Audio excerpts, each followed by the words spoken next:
What's going on, everybody, and welcome to the Daily Transcendence podcast. I'm G.O.D. And I'm Ray. And we're your hosts. Take a journey with us into the realms of some of humanity's most inner thoughts and theories about what lies before us and beyond the other side. Take a step back with us from the day-to-day heavy burdens of this constant evolving life. From awakening the collective, astrology, the spiritual divine, holistic health, shamanism, and quantum theory, to the frequencies and vibrations of our universe, history, religion, numerology, and so much more. We spend countless hours researching to bring you the breakdown of information from some of the greatest minds in these fields and even our own experiences. We're here to challenge your thoughts so that you can reshape your own minds and beliefs into ones that better serve you. We hope you enjoy the discussions about the supernatural and the ancient knowledge that we have become so fond of, and we wish to share with you so that it may also help you on your quest in this human experience we're living. Let the transcendence begin. Godspeed and share on. Like and subscribe to the Daily Transcendence on Spotify, Apple Podcasts, and many more. To show support for the show, we ask you to join us on all social media platforms, including Facebook, Instagram, Twitter, Patreon, and YouTube. There you can find more content, updates on new episodes, and more personal interactions from both Gio and I. We want to hear from you all and connect, so message us or email us at thedailytranscendence@gmail.com. As always, we entirely appreciate your support in allowing us to bring you this transmission. And welcome back to episode 15. Yes. 15 already. It's the Ides. Yeah. 1 + 5, 6. Spiral into heaven. Mm-hmm. I can't think of anything else, the correlation right now of 6, but 666. All right. That's right. Human. The opposite of heaven. Consciousness of man, which is a good reason going into, speaking of 6, we're going to go into man and really touching up on now the actual findings of our human origin, our creation, of where we really come into, and relating it to what we've been going through in this series, the whole Sumerian story. And we know, the last episode we talked about Nibiru now being the planet, of this Anunnaki race, how they come into the picture, and a little bit of their story. Well, not necessarily their story, just different interpretations, whether, you have Zechariah Stitchin, which I know that's discredited a lot, which we have touched up on that. But there's his interpretation, along with many other interpretations from other archaeologists and scientists and researchers and historians. So with all those variations, now it's time we go into the real meaning and the meat and potatoes of this whole series. Yeah, my favorite part. It's always going into the stories and figuring out what's real and what's not. What's a physical event or person or thing or being? Are we talking about people, aliens, actual things, or are we talking about archetypes and allegories and parables and ideas and symbols? Yeah. And I know that these hidden texts, these ancient texts are big with that. They hid the knowledge within the stories. And to think that, it wouldn't surprise me if we have a creator a race that created us, because think about what we're doing with AI. We're creating it. We're creating and now we're starting to integrate consciousness within AI. It's freaky. I Don't trust any of that. don't know how people don't like. Haven't you watched enough movies to know that it's not that like just goes horribly wrong? It's not a good idea. Yeah. I mean, even I think Greg Braden was talking about it when he was saying about that actually could be really destructive to. Not just the AI thing, but the fact that we have technology now that we're able to do chip implants to kind of neurologically do the work for us now, that we don't have to do memorization of things and stuff like that, which this technology comes about because of people who have lost limbs or stuff like that. I was going to say I agree with that stuff. Of course. That's utilizing the technology, and it's not being spoiled. Yeah. But us as humans, though, I don't think we're responsible. Dude, imagine your brain being hooked up to the internet, and I understand to a lot of people out there, especially someone like me who buys a book every other 3 days, to not have to and just have access to the information. But that takes all of the fun out. Yeah. And I'm sorry, I think it's fun to go and find and research things. Two, that you don't have control of it. Yeah. Like you might think you do. Like you know what the problem with new technology is? You don't know what the malfunctions are yet. You don't know what the problems are. Yeah. You know, you think when they were building a car, they knew about like a blown gasket. They might have, but like, you know what I mean? Like they don't, the things that occur over and over again that they maybe couldn't have predicted. Yeah. You know, there's plenty of things that go on with that. You know, tools malfunction all the time and other things. So you're going to put a chip in your brain and it's going to give you access to the internet and the ether? So basically it basically directly connects to the neurons in your brain and helps be able to create, I guess, or also manipulate the neurons in a certain way to, you know, whether it's prosthetics, you know, to be able to get prosthetics to cooperate with your actual movement of what you're doing, or just like I said before, it's like to be able to access information on the drop of a dime. There's also other things they could do too, but as we've seen with everything else in technology, of which way it gets taken to the extreme. And I just, you know, not that all humans are irresponsible, but there's an irresponsibility within the 1%, I feel like, not necessarily your basic average everyday humans, you know? Yeah. Well, we do have, you know, emotions, and on a bad day, you could really do some bad shit. I know that we've all hit a day where we feel like a fucking asshole, you know, or we don't, and we do dumb shit or we react or whatever. Like I've punched my door 10 times over because of anger, you know, and put a hole in the same fucking spot. And then I got to spackle it and do all this shit, but only because of my emotions. So if you give yourself that amount of power, and on top of it, I really think that our brains and our bodies are more powerful and more divine than we think. And this is my own opinion, but something like that might hinder those abilities. You know, we talk about the third eye and we talk about chakra systems and the energy body, the Akashic records, all that stuff. Like, what if technology hinders that? What if it does really make you kind of stuck in the 3D? Yeah.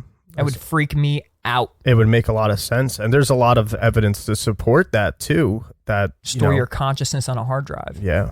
And it's like, but that, and then on top of it, storing your consciousness on a hard drive, you know, that gives it like, there's like some sort of access to it from outside sources that may necessarily, you don't want them to have access to that. Hacking. It could be hacked. And like, this is stuff that could be manipulated too. And, you know, we've seen in all different types of movies of mind control and all that, and, you know, conspiracies on that as well. So it just really does open the realm for that, I feel like. Yeah. And you know what? It perfectly leads into what we want to talk about too, because in the story of the Anunnaki and their planet Nibiru and them coming to planet Earth, we're going to talk about why they come to planet Earth and supposedly had created a slave race, and what happened when they created this being that they had created, just like we created AI.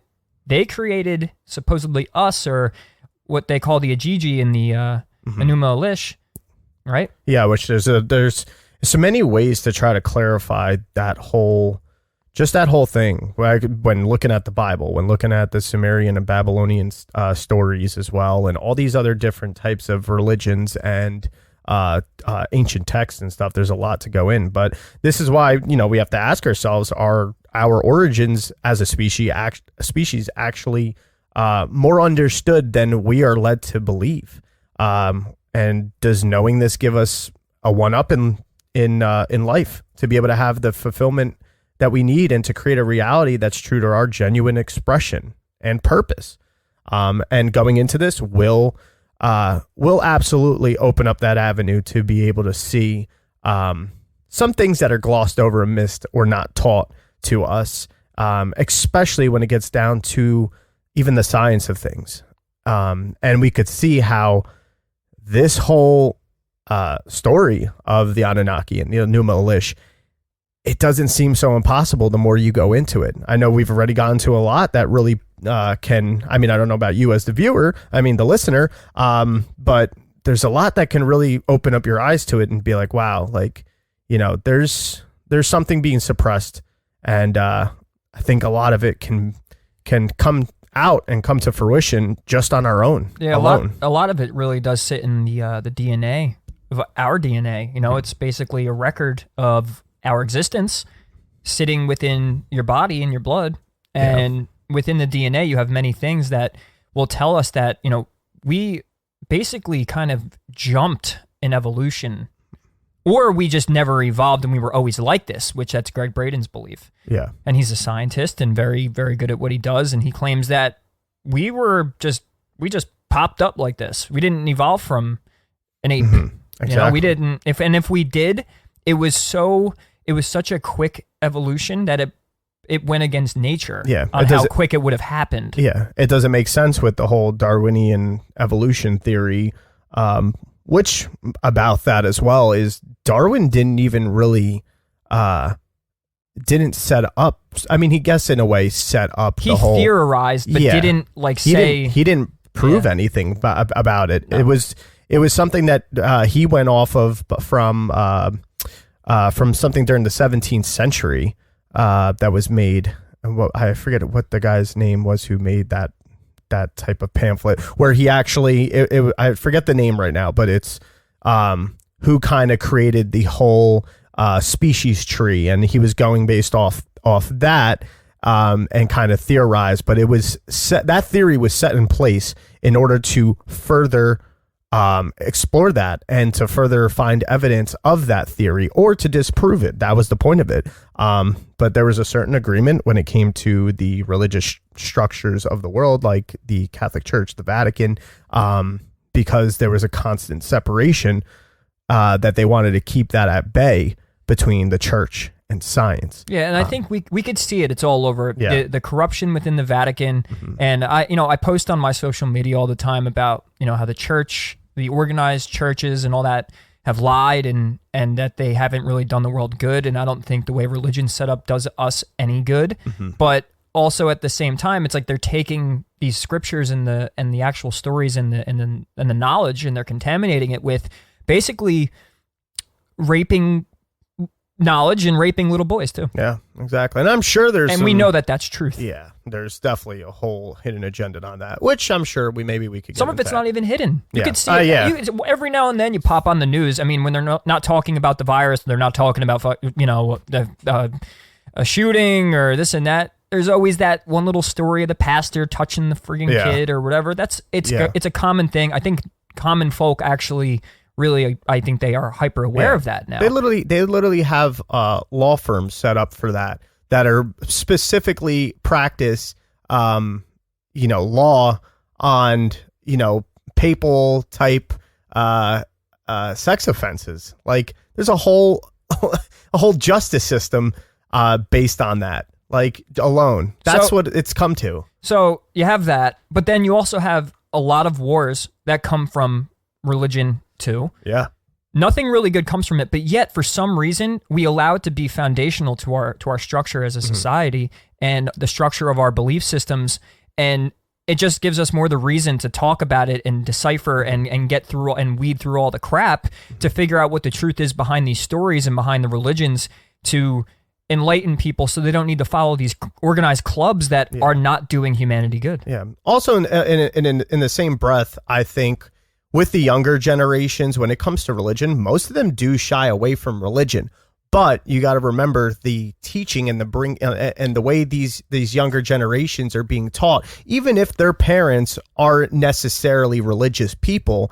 I'm sure that the parents of the younger generation also has some sort of dogmatic beliefs that were instilled upon them. And even if they strayed away from more of the organized religion, they still carry and hold this sort of this sort of dogma that is being passed down onto the younger generations about, some of the more fundamental things of life. And we see that now getting mixed and moshed in a way that's not even necessarily so religious based. You have your religious people, like I always say, my mom is, a hardcore faithful Christian and everything. Yes. Do I see her take a religious route? Yes. But she's also more well versed to understand the scriptures as more of a faith based and a relationship base with the Creator, with the belief in Christ and what Christ stands for, and also, to see it with more of a side of the love of Christ.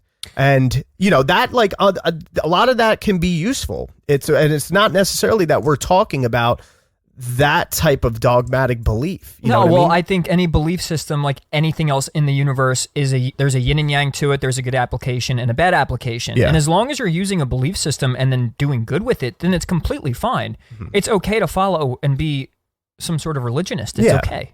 It's about the application of it. Yeah, the application, and I think also how far of an extent we take trying to, take something from a scripture or a belief system and take it and then apply it. And it is, like you said, the application and taking that scripture and how serious we take it.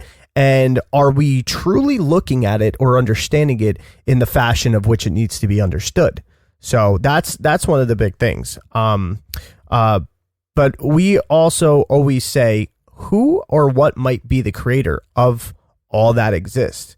And humans have asked this question since forever and have many times looked to the sky for this explanation.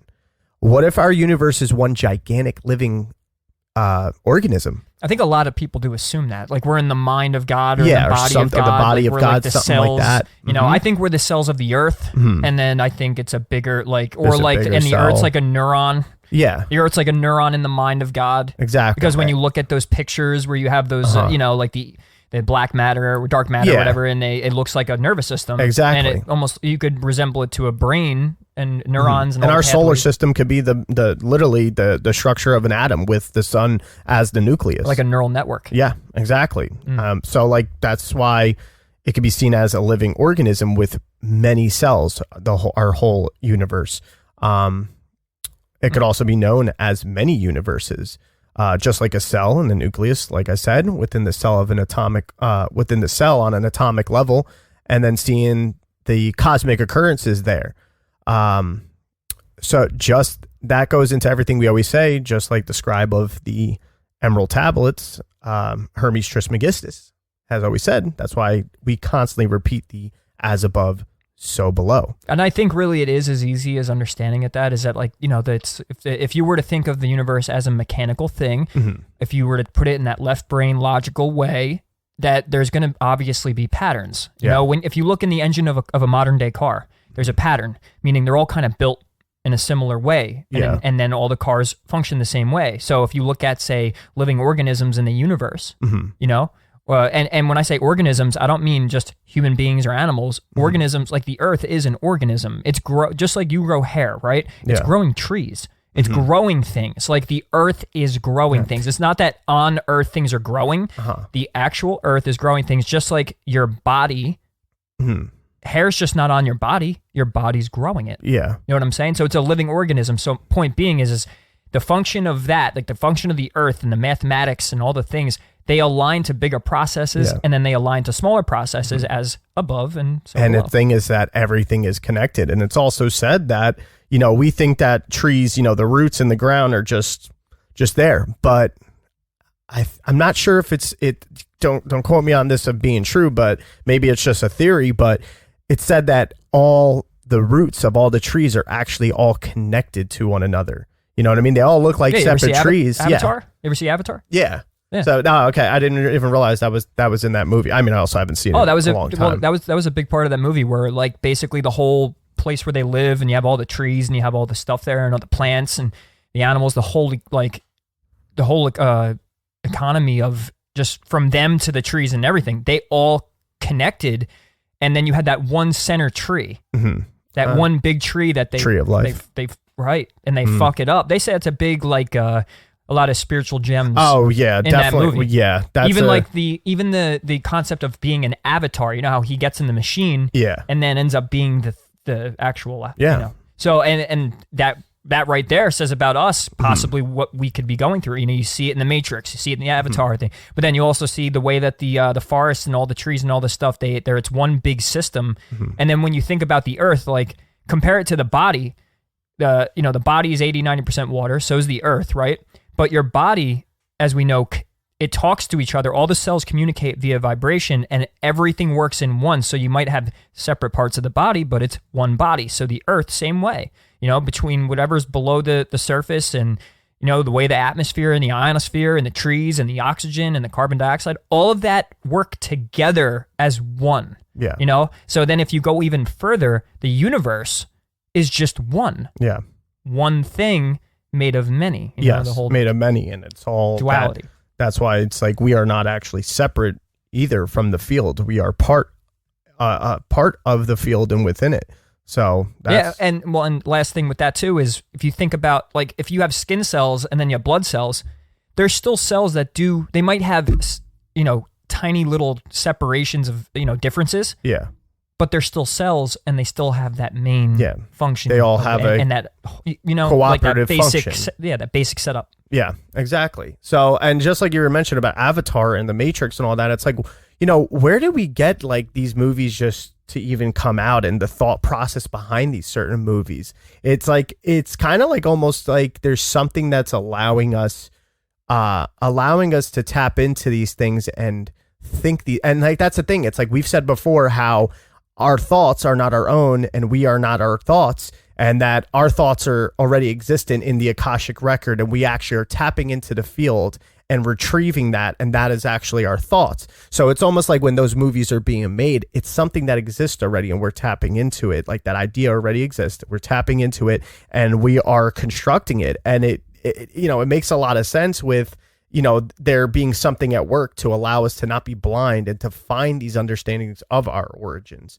Yeah. And that goes with even if a lot of people try and debunk even people like Einstein. Like there's a debunk for everything, by the way, but to Einstein's theory, which we know is energy cannot be created nor destroyed, meaning it's already there, right? So in the quantum field, everything we know, everything and anything already does exist. So even your thoughts, like Gio's saying, you're grabbing them out of the ether. They're there already. Yeah. So these ideas are being constructed. So it's almost like what some people would call channeling, where I really do believe where you get in a creative frequency and a vibration, via brain waves and then the heart mind coherence and all that. You tap into the etheric field and channel these thoughts. And why do these same stories and same things repeat? And it does really go in line with the Anunnaki story. Yeah. It goes along with the hero's journey that we always talk about too. Yeah. Absolutely. And that's like that. Even the Gnostics, how they've seen creation as a flow of reality from eternity into nature and then back. And with finding these understandings of our origins, like an occurrence that has happened is in a small village along the Nile, which is the village of Nag Hammadi. And the Gnostic, they found Gnostic texts were found there. And they contain many of the books not contained by the church, since the church has edited them. Yes, and there is known to be the Vatican archive and everything, where there's a lot of things and texts that have not been seen and only get access to only certain times or whatever. But that's why after finding this small village, Nag Hammadi, and finding these ancient Gnostic texts, which correlate also with the Dead Sea Scrolls, they developed the Nag Hammadi Library, and it's the most complete record of the Old Testament. And in these texts, we do see these ancient stories that come about that also start matching, and they're way older than what we presume. And they start matching all these other types of texts around the world, these ancient texts around the world. And one of the things that this goes along with is the Sumerian Tablets as well. So yeah, which when you really break it down, I think I don't understand when people like we know that stories in the Old Testament. We know for a fact that we found other stories that basically have the same foundational, say, characters and certain events that go on. Right then and there, it's not like falsifying the religion. It's saying, hey, there's more. Don't just stop at Christian, Catholic, Protestant, Hindu, or you can, but you have to understand that if there's other religions and stories and ancient, texts that are saying these things as well, there is more to learn. And maybe you shouldn't follow the leader so much and really keep your mind open, because if you do believe in God and you believe in all of these special events that go on and another culture is saying it, what if yours is missing a piece? Yeah, it's like, what's the point of keeping these records? Like, what you got to think in almost like an ancient mindset. It's like, what's the point of keeping these records? What's the point of separating all of us then? Yeah, exactly. If they're all almost basically the same story with some minor, you know. But we see it even happen with the whole Sumerian civilization, how you have different interpretations of the stories, whether the Babylonians, they have some different interpretations of the story and different names rather than, sometimes the Akkadian version or the, the actual primitive Sumerians themselves. There's a lot of different teachings and followings, but they all somehow line up in the same fashion as well. And an example of that is, in the Sumerian text, they allude to like a superior being, and the name is Satan, which we also can take Satan from that, and that goes back to the Bible as well, and I think the Talmud, as well. And Satan is said to have looked over the people of the Garden of Eden, and in the Babylonian version, as well as I think the Akkadian version, this superior being Satan, his name is Enlil, and we've talked about who Enlil was. He was the supreme Anunnaki who kind of oversaw the whole, thing, and he was, the one who oversaw the enslavement of the human race. And also to appear in the Garden of Eden as Yahweh in the biblical text, as the biblical God, you also have the serpent that we see in the Bible, and the serpent, however, in these other Sumerian stories is named Enki, and we know Enki is the master geneticist, and who his desire was to free the human race through knowledge. So ironically, what he's saying is Enki, potentially being our creator and the geneticist, right? That would actually, if he's considered the serpent, then that means that the Adam and Eve story has it backwards, because then that means the serpent gave us life. Wasn't the devil, wasn't Satan, meaning he didn't give us sin, give us life. Exactly. And like, that's where you see the whole concept of good and evil, how it's been flipped upside down. And not only that, there's so much history within the symbology of the serpent itself, which, we'll probably touch up on it a little bit, but not really so much today, but we will be able to go into that more, because it's so many different cultures and so many different civilizations that have put a huge importance on the serpent itself. And what that means can be widely debated, but there's a common similarity in it, but we'll eventually get... I would love to do it. Like, it doesn't have to be maybe a whole episode, but it'll be something on... I've watched plenty of things on how, with the eagle and the serpent symbolism, and how America is the bald eagle, right? Yeah. And then we have demonized the serpent. But if you go into more Eastern countries, and they, like Chinese and Oriental, right? They worship dragons and serpents and reptiles and stuff like that. And even in Hindu, and that what that represents for their culture is actually the Kundalini energy, which is the serpent energy that's through the body, the orgasmic energy that goes up the spine when you're, blowing shit everywhere.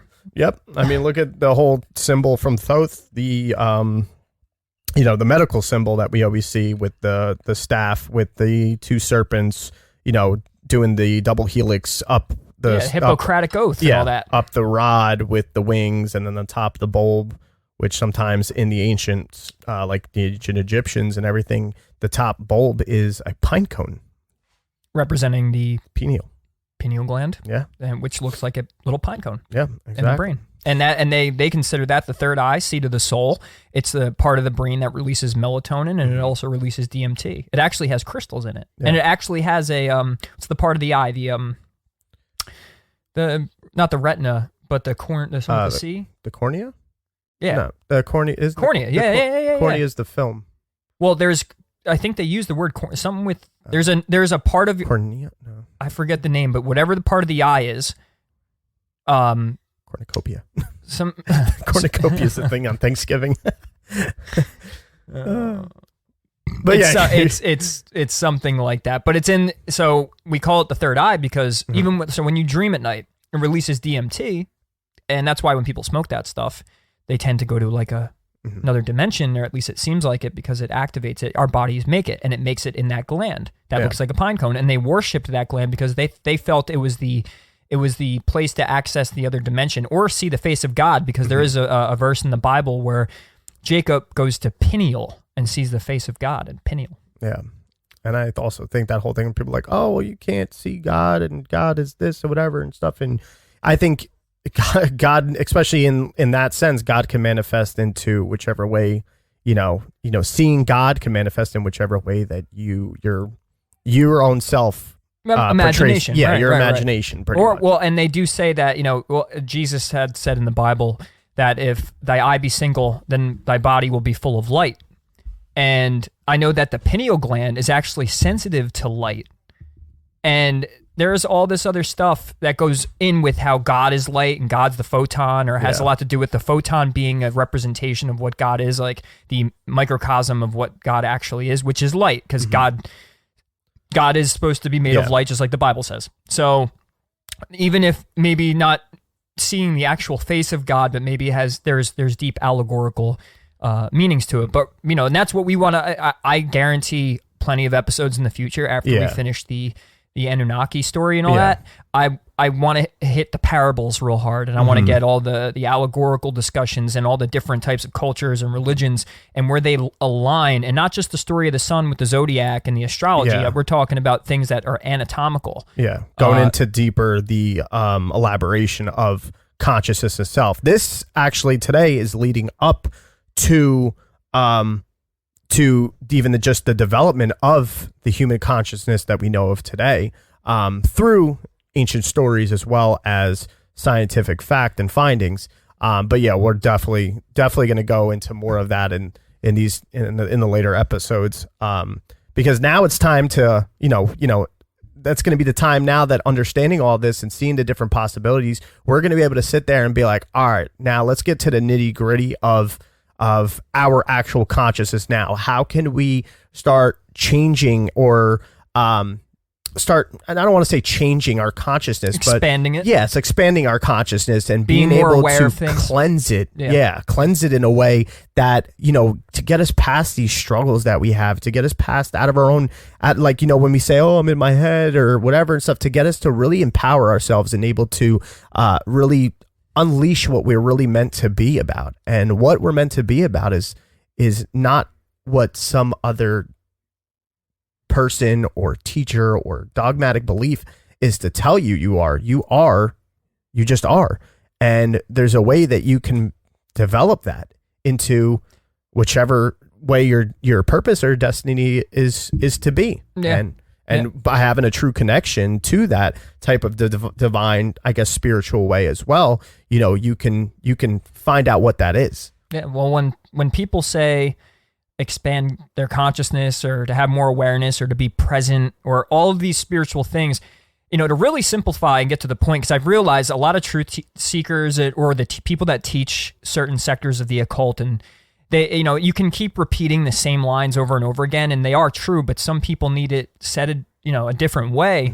And when someone says something like expand your consciousness, it really is just saying to drop thought processes or certain images and beliefs you think about constantly, day by day. It's the programs that run constantly. You drop those to basically, it's almost like you take a breath, but you inhale and then you let your breath go. Sometimes with your thoughts, you got to let them go so you can inhale new air, new thought, new ideas, new things. So you expand your ability to think new thoughts. So that would be expanding your consciousness. And on top of that, it brings more awareness because you're now kind of analyzing your own thoughts. You're really thinking about what you're thinking. You're now not the thinker, but you're the watcher of the thoughts. Yeah. You're watching the thinker. Yeah. So you're not embodied and living your thoughts, but you're watching them. And then when you do that, you have the ability to see through them. And then by that, you drop them, the ones that you don't need anymore. You become the observer of your actual reality and everything. And what do we say about the observer effect with, light photon particles and everything and stuff like that. It's almost the same way. It's like where we can reconstruct through our observation when it comes to our thoughts to be able to not be defined by our thoughts and almost reconstruct them in a way of which that's better suited for us. So yeah, well, two very important experiments that needs to be brought up over and over again, and one is the double slit, because we collapse the infinite wave, the frequency, the sine wave into particle. Yeah. So your mind itself, this quantum machine, is breaking everything down into the physical reality. So without your mind or your consciousness, there is no reality. And then you also have the phantom DNA effect, where they did a whole study with DNA, and they put it in basically a vacuum sealed, little box, and your DNA ends up communicating with the field, and the field becomes your DNA, vice versa. Like, you start to shape the world basically with your observation and the fact that your DNA is communicating with the energetic field that's surrounding you. So we communicate and we have an effect as an observer. So if you're affecting the field, but your thoughts and your feelings are actually remolding it, every billionth of a second, you're constantly creating a new world by observing it. Well, then to know what we're thinking and to know what we're feeling and to have an awareness is part of living. It's vital to be your own sovereign human being. Exactly. And it's like we have like this amnesia of understanding our true connection to the universe and connection to all nature and God and anything else you want to go and saying about that. And that's why we feel, and along with other people in this field of study and everything, why they find it so important to really understand the ancient civilizations, their scriptures, their teachings, and all of that. And something that I want to point out with that whole amnesia thing is that how we have a molecule in the brain. It's called PP1. And that causes us to forget and is a degeneration of memory. It's almost like there's a program blockage in our brain that causes us to have this amnesia. And it makes you wonder, it's like, why would that be put in our brain? Yeah, why is the PP1 there? Yeah. Get your PP out of my brain.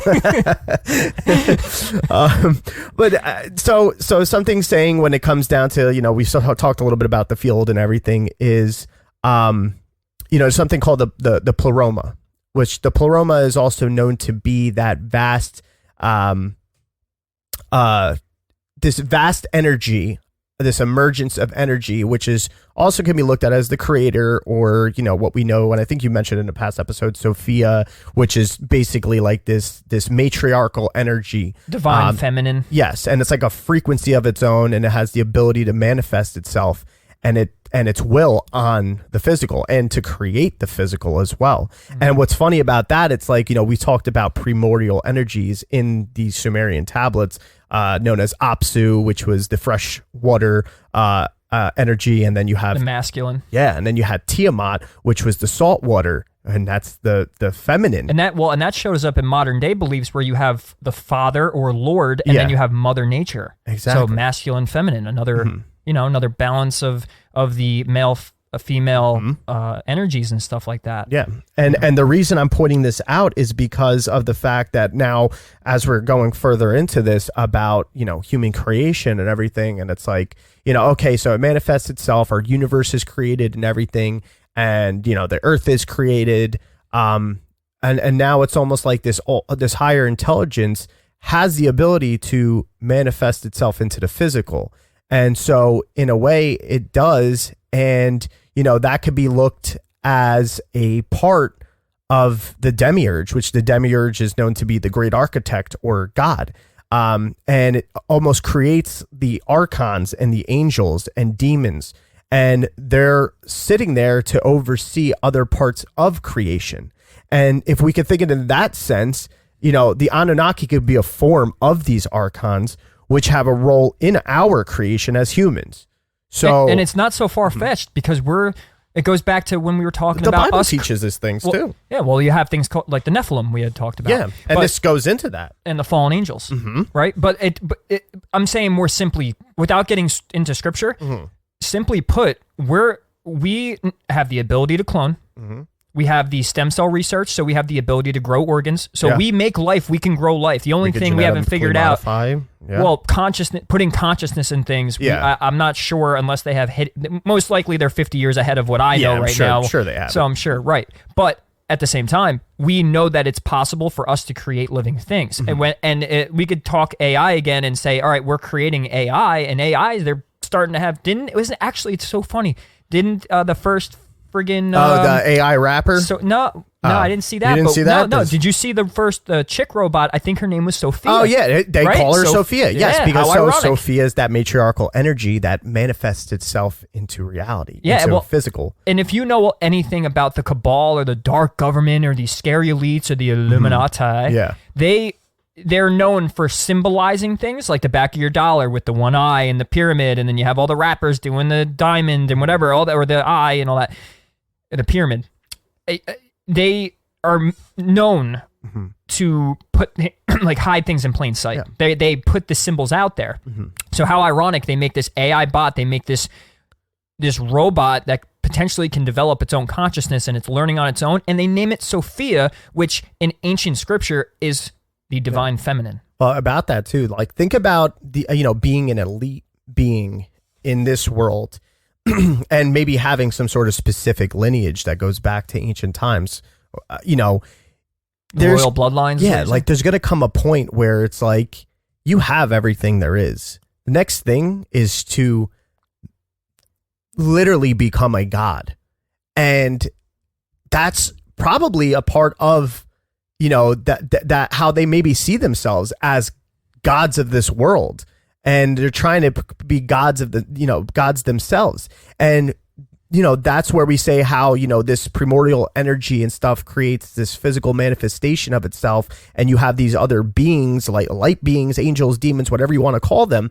And it's almost like that could be referenced as the Anunnaki, as just one form of that type of creation from primordial energy. And it's almost like they consider themselves, they could be the elites of their own realm and time and stuff, and they consider themselves to be gods. I'm sure when we have an army of robots and AI, we're going to consider ourselves gods to them, meaning we control them. So imagine being this AI, we end up putting consciousness in it, it becomes aware of itself somehow, right? And then we're telling it what to do and locking it into certain things and programming it. And then if it has its own consciousness, well, you don't like to be controlled, do you? You don't like to be told what to do. And yes, we're organic consciousness, we're organic beings, but you don't know what AI will develop into in the next 10, 20, 30 years. And if it's self-aware, it's going to do what we're doing now. Well, the government, they're telling me what to do and fuck them and all that. So, and then relating this back to, say, our ancient ancestors or creators, if we're talking the archons, that's basically the same thing. And we all know that history repeats itself, so we could be seeing. And we've been saying about the micro and the macrocosm, and it's just this fractal patterning. It's the fractal patterning of creation itself. That it's like, there's an initial creation spark, then you have, the creation itself from that creator, and then that thing is creating, which goes on on and on and on. So it's kind of like now, if we see, since we're talking about the Anunnaki being that elite type thing and that archon, it's, and then it has this sort of role in creating us. We are the AI. We always say that, and we hear that a lot, that we, us humans, are the AI. And that's where we're going to get into why that, how that could possibly be, and what do we see and know enough to be able to have that theory possible. Well, and I would say we were more of an AI creature according to the story, because we're going to go into the story. And what I mean by that is, when you go into these tablets and they talk about them coming to planet Earth, and we're going to get into the reason why they were here, they had supposedly created a slave race that really didn't know how to think for itself or reproduce. Yeah. Like, it was specifically made to mine gold, actually. And just labor. Think about that, right? So if you make a race that can't really think for itself or reproduce, it sounds like what we would consider AI. Yeah.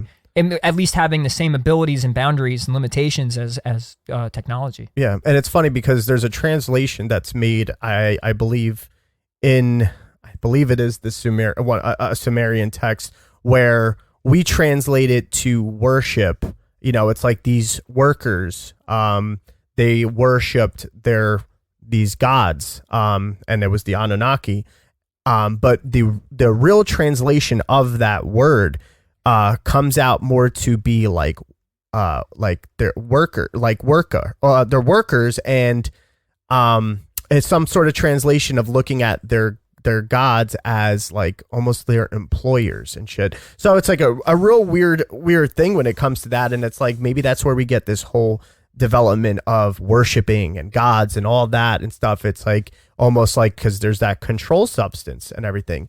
But so if we're going off of this theory of like creation, creating, and creating and creating, you know, then the true separation from our creator, this demiurge, would be from that first original creator, and it would have been caused by the new patriarchal archon that kind of like separated itself, or maybe was a factor from that whole energy of Sophia or Tiamat, and that whole, You know what it reminds me of? It gives me the vibe of how the story of Lucifer is sent down, and he's a fallen angel. Like he's like God's favorite, and he kind of, if we think God and Satan or the devil, we think a complete opposites. Yeah. And it's almost like, I almost get the vibe of you have this demiurge, this false god, right? Or this god that plays God. It sounds a little bit Luciferian. It mean, does. the left-hand path is all about, was it thou wilt, I shall wilt, or whatever. It just basically means like I do for me. Like I will will things for myself, and I basically consider myself. When you see Baphomet, or you think, they just think Capricorn. Yeah. Capricorn, what's a Capricorn type person really gonna, or the archetype represent itself? It's success. It's, I'm gonna do anything to succeed. I'm gonna climb the mountain regardless of anything, whatever god or belief or whatever. I'm my own god. And it's ironic too, because then you're playing this fine line of when you think of things like the law of attraction and success books and stuff, there is like a touch of Luciferianism, because a lot of people say, oh, you create your own reality, you're your own god, or you are your own god. But I just think it's the way they approach it, like satanic stuff. I think it's not paying like that homage, and that like understanding that you do have a creator and you're not God, but he's giving you his gift. Yeah. I think Satanists and Luciferianism and stuff like that, I'm not a professional in it, but the vibe I get is you have certain types of beings, like potentially this Archon being, or even people that practice Satan or satanic worship and stuff, is they consider themselves a god on the same level. Yeah. And I think that's like, it's evolved, like there's been like this evolution of that thought process and of understanding, like, oh, you can create your own reality and manifest things and everything.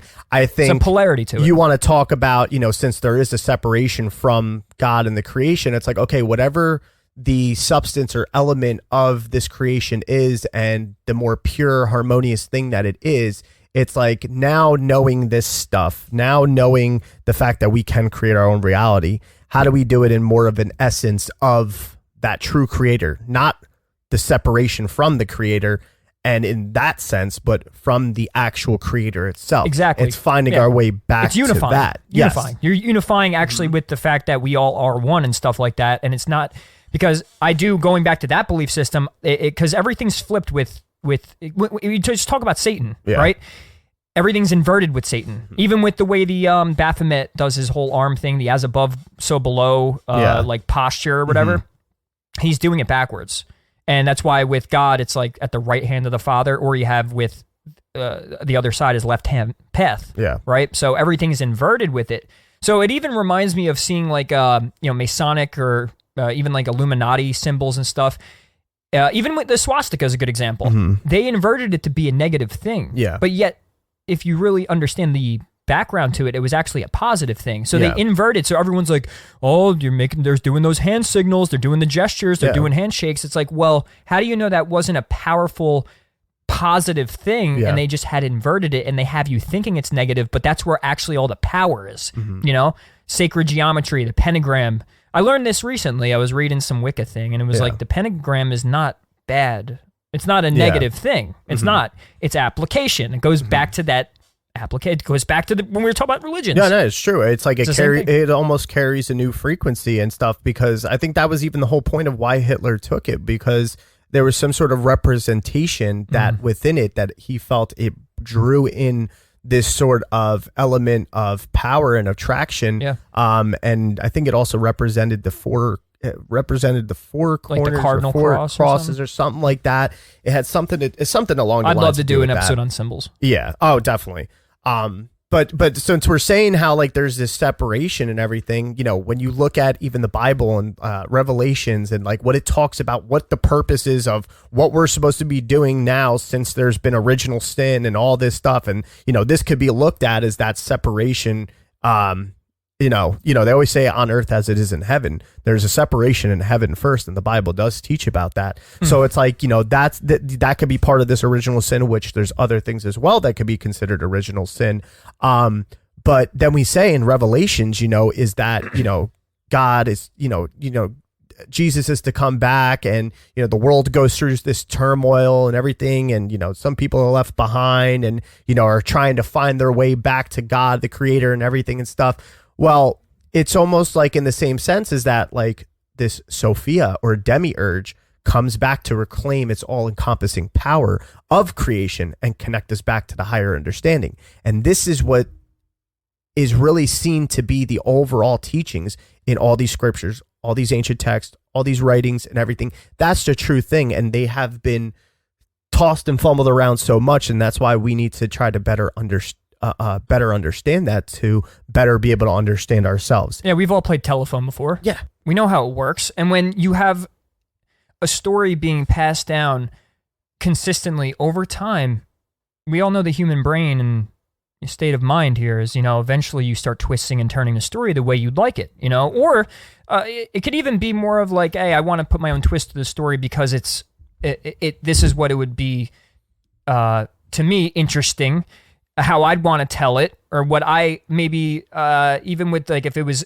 involving allegorical sense and stuff like that, who knows, maybe as time goes on, there's different discoveries and different realizations through meditation or through just however the culture ends up gathering new knowledge, and they take the story and then they retell it their own way and add their own allegorical sense to it. I mean, regardless, the game of telephone's going to equal the story changes over time. Yeah, absolutely. And we have to backtrack. Exactly. And we see that a lot. But as far as the Anunnaki story, it is said how they came to Earth. And it's like, okay, well, if that's a theory, or, people take it as mythology and all that, there's also a lot of other writings, like, and I'll just stick to the Bible right now, that the Bible goes into about, how, they mention the Nephilim, and the ones that came down and all that stuff. And a lot of times it can be translated that way in the Sumerian texts as well.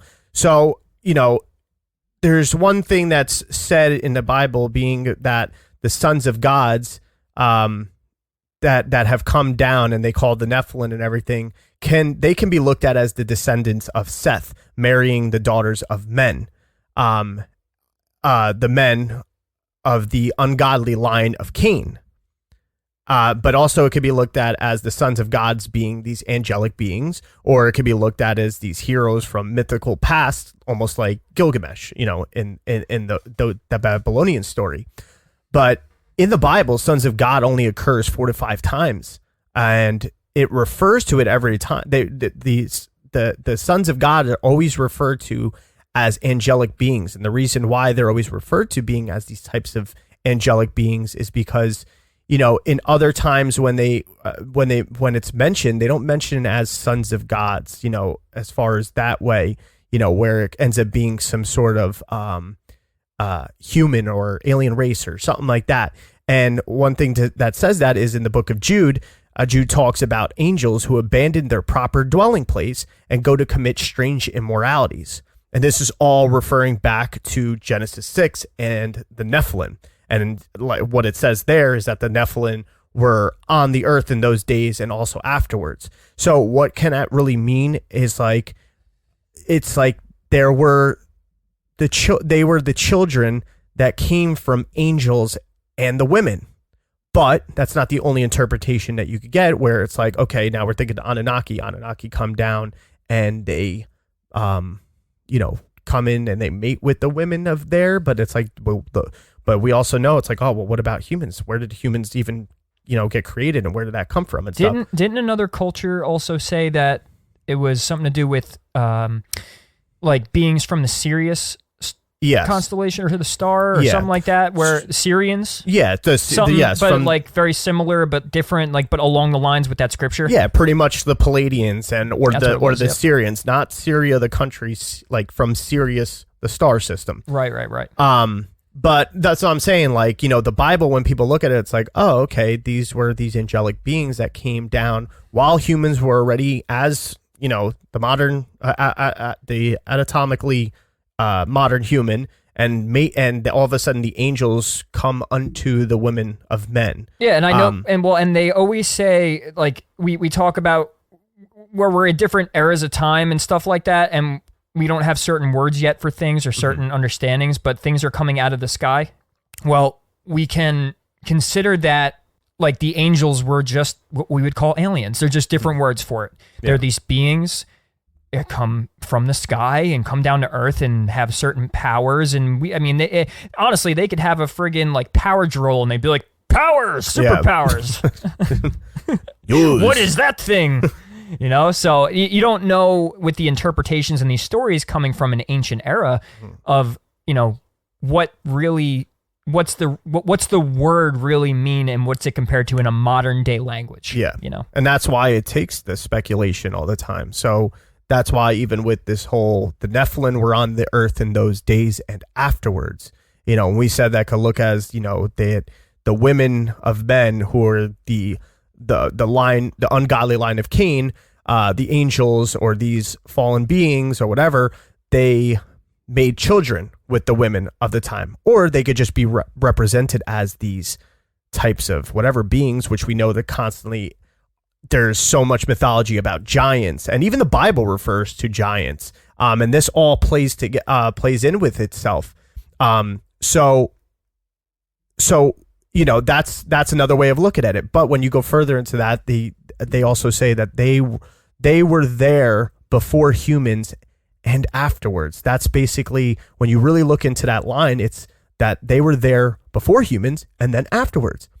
And it also goes to say that they were the heroes from the ancient past and heroes renowned. Therefore, the humans and the angels ended up cohabitating. Like, they were there at the same time. The text does not tell us who the Nephilim or these fallen angels really were, because they were well known. This is probably why they were probably well known to the original readers of this story. So when it comes down to, we talk about original sin may have actually been the human and angelic rebellion, not because of the human and angelic relation. Maybe that's part of it, but maybe that's what the Bible could be saying. It's about the fact that the rebellion, the split from the actual God, the wanting to be its own type of gods, and them, making their way off it. And then because of that, you see how this whole thing starts to play out now on Earth. Now in the Anunnaki, it's interpreted how, this is how Stitchin says it, that it was basically that they came from Nibiru because their atmosphere was, yada, yada, yada, was just, getting bad. And because they're a long orbit, the planet starts to cool down. And apparently that the planet had more of an internal heat, but it was just getting worse because the volcanoes were erupting, all that stuff. I don't see, that's one thing I just don't, it's great speculation, it's great storytelling, but I just don't see how that being literal translation. He just made it make sense. Yeah. So he took what he knew. Yeah. And tried to work backwards and say, hey, this is, and he also tried to fit it in with the Bible. Yeah. So that means that it was actually already kind of biased, or at least somewhat limited, because he had said, oh, this might figure out the Bible for me and I'm religious. Yeah. So of course he approaches it that way. And because he tried to fit it into that story, you don't know what he was really, skewing and unconsciously maybe not even realizing he was doing it and hindering his own studies. I agree. meaning I need a little more proof. You know, I might love all of this stuff, but I am a skeptic at heart. Yeah. And it's really hard for me to really invest my full belief into something. I actually don't really believe in beliefs. I'm just constantly now listening. And I get it, but I think you're totally right. Like it's a great version. Yeah. But I mean, if you really think, like, this guy figures out that basically there's this alien planet, it orbits around our Earth for every 3,600 years, and they need gold for their atmosphere because their atmosphere is starting to dwindle, or they need to save it for when it gets too far from the sun or something like that, right? And then so every time they came to Earth, they created this slave race to come here to mine gold because gold can do something with the atmosphere. And so that's why they came here, and that's why they made humans. Exactly. That's basically that's really where it leads to. And you know, the even the whole story about, okay, how do they come here? How do they find Earth? You know, that just goes through this whole genealogy of who's the king and who gets exiled. Yeah, it becomes like its own biblical thing. Like it actually becomes like how you would read the Bible. Like, oh, you have this story, and then you have these brothers, and they fight over humanity, and you have evil, and then you have good, and all that. So it has this like biblical aura to it, which is why everyone got really excited with all this stuff, and recently I've seen it start to pop up a lot again. Yeah. And it's because people are still trying to figure out the Bible and figure out religions, and then also figure out our origins. Yeah. What's our place in this world, in this universe? What is our place here? Why are we even here? That's the $1 million question. That's why. $1 million, shit, dude. Shit, a fucking $1 trillion. That's a cosmic. Yeah. You are a somewhat of a god at that point, and that's definitely metaphorical. But I just wanted to say, all of these stories do hold some kind of truth. If we know that, we know that by looking at our DNA, which we're going to get into, there is an unnatural skewing of our DNA as well, which leads us to the fact that we definitely had a creator race, meaning we were tampered with to be made. We never evolved. His speculation was off, because what happens with the second chromosome shows us that something unnatural happened for us to evolve, and that we haven't evolved. We've always been this way since we became this way. Like we were made this way. Exactly. We're going to get into that there's a left behind ancient coding within ourselves and our DNA, and then other primitive type ancestors of ours that shows us that, and we'll describe that as well. Well, and why this is so important with the tablets and all these ancient Sumerian scriptures and stuff like that is because when they put 2 and 2 together with the way our DNA is and the chromosome 2, and then how it lines up with how these stories are saying that there was this race of beings that came to Earth for a specific reason and created and genetically modified a race and put us here. Yeah. You know, it starts to make sense. Yeah. You know, and you have multiple cultures saying this from separate parts of the planet when they can't communicate. Yeah. You know, they don't have a telephone, FaceTime. Yeah. So obviously there's some sort of truth hidden. That's the uncovering we're attempting. And then going into that, it makes you kind of like re-look over everything and be like, okay, well, what are we after now? You know, we got to think about it. Life, so many years have passed since all that, you know, it's been an avalanche of different experiences and occurrences in our world, in our lives and universe and everything, that it's come to the point that we've only strayed farther and farther away from this understanding of ourselves, and putting back the pieces together and really understanding and rewriting the story and changing our dogmatic beliefs a little bit helps us be able to more purely understand and see what connection we really have in this universe and in life in general, and what it is that we're trying to accomplish. We don't necessarily know exactly what it is, but there is some sort of avenue to hop on and be able to do something that it's gonna create a better life for yourself. And it starts with the understanding. I have a shout out, and it's a shout out is to not anybody specific, but the whole truth community, and even the ones we call conspiracy theorists, because you have the people that are say, part of the system more. They live kind of like and do what they're told. And, you know, they grew up in religions, and not all of them are bad, but I'm saying they kind of stopped thinking for themselves, and they were told a story and then they believed it, right? So that means they kind of stopped. When you stop thinking for yourself, you stop thinking altogether. Yeah. You just think about, oh, what it is I need to do that someone else told me to do today. You know, like it becomes a habit of just, you think, you have like the illusion of thinking for yourself, and my name's John and I work at a, you know, car body shop and this and that and all that. But if you believe in a religion and this and that, you're actually no different than all the other people that are, you know, investing themselves in that one single belief system. Point is if you think you're getting somewhere because you're making money and you're living part of the system, that was my point. Like, it's a submission. Like, it's a submission, right? And the thing is if the truth is out there, which we have all of these ancient scriptures and all this knowledge that needs to be ciphered through and all that, those people that are just abiding to the system, you might be helping society right now with your little knickknacks and things that you do at your job and all that, but we're allowing the truth to drift away every day that passes. So the more, like Gio's saying, the more thoughts and experiences we have, and the more that the stories get changed and skewed, and we get farther away from the source of it, that potentially can get lost. It's like throwing a penny into the ocean. Exactly. Like, you ain't finding it. It's like all, you know, we're putting ourselves in a box, and then, you know, then you wonder why there's certain abilities or things that you don't have or obtain, and a lot of it could come down to this root cause of not really understanding your purpose in the world, or, you know, not even that you have to understand your purpose. It's about the fact that you see yourself as just this is, you know, that kind of it is what it is type of thing, and that causes you to it lowers your drive, it lowers your ambition. You don't know what you're working for. You're thinking, what the hell's the point? You shut off your imagination. Exactly. And then when you shut off your imagination, it doesn't allow you to, if we say that we create our reality, it doesn't allow you to actually create your reality. What you want to see is just getting farther away from you. Yeah, well, you're thinking other people's thoughts, and yes, okay, all we said before, not to contradict, all thoughts already exist, and they're obviously, you have to participate in society. You have to participate, obviously. Yeah, and you're going to hear ideas from other people, but it's more so of gaining the knowledge that serves you as an individual the most, opposed to what someone else thinks will serve you and is telling you to think, because we do create our own reality, and so you fill your brain up with the concepts of other people and what was told, it's fine to do that, but you've just cut yourself off from maybe creating the best version of your own life that you could ever have and have everything you want, and not coming from like some spoiled, rotten, 3D, physically, centered person.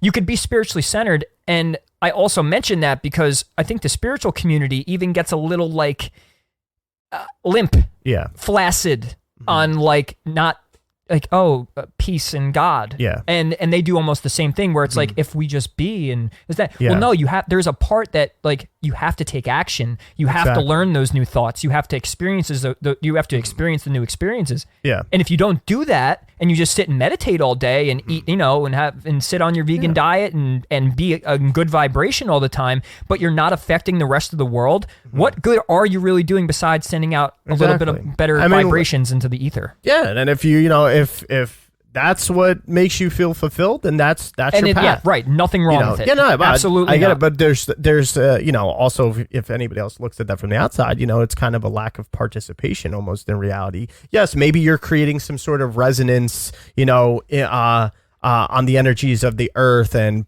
you're so aligned that you're able to put out this energy and frequency that does maybe cause some sort of healing or something like that. You can still do that. There you go. Then that's just your purpose, but that's not for everybody. And I think that's what's misconceived a lot of times in the spiritual community, is the fact that we need to be doing one specific certain thing as a spiritual person. That's not necessarily true. I think everybody has their own type of, because everybody has their own Taurus field, and it may be different how one person from another, how they strengthen that and how they have their effect in this reality. I heard a metaphor from another teacher I watch, and he was like, we go to school and we go to a university and get 1 degree when your skull and your mind is 360 degrees. Mm-hmm. Don't sit there and go for just 1 degree. We're taught to go sit there and be one thing. Yeah. But you are a 360 degree person. Yeah. So you should have different aspects. You should be multifaceted in your experiences on Earth. And if you're just a computer programmer and you just go do this and you just go do that, once again, all of these talks, and eventually we're just going to stop kind of like getting defensive, but we don't really want to, our goal is not to hurt anybody's feelings, but we're really trying to make it a point that we live in a certain type of world right now, and it's a certain way, and it's going to take action. It's not just spiritual. You could be spiritual, you can send out good vibrations, but you are in a physical body on a physical earth with other physical people and things. Yeah. So to expand your mind, and then also to seek truth and share the truth and be in community with one another and do things for others is the thing that's going to change the world. Like, yes, first you change yourself. Yeah, you change your own world first. And then how are you going to be the value of those around you? We are, like, what if your stomach cells didn't want to work with your brain cells? Yeah. It's like, because our gut and mind are connected. Imagine if the stomach's like, I ain't sending no hormones up to the brain. Yeah, shit. Exactly. They believe in, they wear top hats. Fuck that brain. They wear top hats. No, but that's the thing. I heard they're Amish. Community's important, though. And they, like you just said, even within the body, Well, because, so many things could come from this, but like we talk about religions and belief systems. It's like you could choose a belief system, archetypes, things, believe in Jesus Christ, believe in Buddha. All of that is cool. But are you communing and be unifying? Like all of the religions end up saying like we're all children of God. Yeah. So are we unifying and coming together, or are you saying that guy's a jerk off because he doesn't believe what I believe? Right. So if that's exactly where you're at, yeah, I'm sorry. Like I'm going to say you're kind of wrong. I usually don't say that. Yeah, but if it's only causing a further divide. Well, if you want a better world, right? You don't have to agree with me, but if you want a better world. Like if you want your grandchildren or your family or your friends to experience a better life, like it's going to take all of us working together and to get out of our closed off belief systems and the brick walls we've hit of, oh, well, I believe this. Yeah. If I eat meat, my crown chakra will close. Yeah. You shouldn't tell people what to think and what to do, but but don't become too spiritual or too religious, because you're actually you're doing the opposite of what it is your religion's telling you to do. Well, Jesus said that whatever I could do, you could do better. Yeah. He's not saying to just worship him. He's saying to be like him. Yeah. So don't just go to church and look at his statue with all the blood coming out of him and him sitting on the cross and saying, thank you, Jesus, I repent and all that. What are you doing to be like him? Because that's what he's trying to say. And the story is about sacrifice as well. But what's the saying? 2 heads are better than one. We talk about this whole division in beliefs and everything that causes the beliefs, people's certain sticking to their beliefs causes this some sort of division. But, as the saying goes, 2 heads are better than one. Say you're stranded on an island, just you and some other person. Yeah. Are you guys going to try to survive together, or because you're a Catholic and he's an atheist, you're not going to help each other? You're not going to help yourselves by helping each other. Yeah. That's the concept. And this stemmed from when we're going back in time to read these ancient stories, and you see that a lot of these stories are similar, but they're just slightly different. And then we started picking with which ones we liked and what club we were in, exactly. But realizing that the story actually comes from a similar source or basically the same place. Humans created a divide there. Yeah. And that's my point. Like, that's why I say what I say. Be spiritual, be atheist, be whatever you want. I don't care what words you use. But if you're unifying with other human beings and communing and being one for the whole and valuing the rest of the world, then you're okay. Yeah. Use whatever words you'd like. Shalom, Jesus, Melchizedek, whatever the hell. Melchizedek? What the hell is that? You never heard of something Melchizedek or some shit? I've never heard of that before. I thought you were just making up a word here. Sorry, say what you were going to say. No, but that's the thing. Imagine the capabilities if all these different belief systems merged together. Not that they gotta fucking come to some sort of new religion, but cooperated together in such a way. You don't gotta circle jerk. Yeah, like just sit there and cooperate with one another. And imagine what the things that they'd be able to. Melchizedek. I got a deck of cheese. No, but if they were finish your point. But if they were to merge together and come together, they'd be able to use all their knowledge and the different the variances of their knowledge. They're going on the cheesy dick. My cheesy dick. Yeah. My cheesy dick. You'd be able to use the variation of knowledge to be able to sit there and be able to just create a better physicality in this world. That's the whole point of it. So I think beat the shit out of that one. Anyway. Yeah, well, my cheesy dick says that. What is that again? So what is it? All right, well, hear me out. So I think it's Melchizedek. So Melchizedek what I'm reading here on Wikipedia, it is proposed that Melchizedek is Jesus Christ. Melchizedek, as Jesus Christ, lives, preaches, dies, and is resurrected in a Gnostic perspective. The coming of the Son of God, Melchizedek speaks of his return to bring peace, supported by God, and he is a priest-king who dispenses justice. And I'm reading from Wikipedia. Melchizedek. Melchizedek.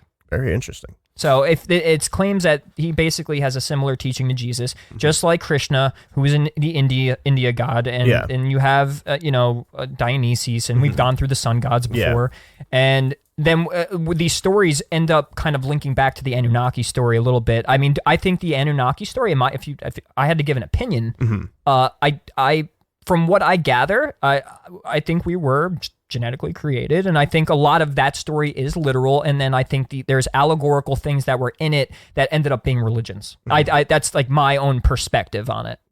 It's always going to come back to, at least with me, it's about unity, it's about humanity, it's not about beliefs in who we call our characters, and it's okay if you believe these things. You don't smite people, and I'm not smiting anybody or any of you for that, but if you're the one doing the smiting, or you think that someone's going to hell because they believe in something different, when we do this research, we end up coming to points like just now, right? I never really looked into Melchizedek a lot, right?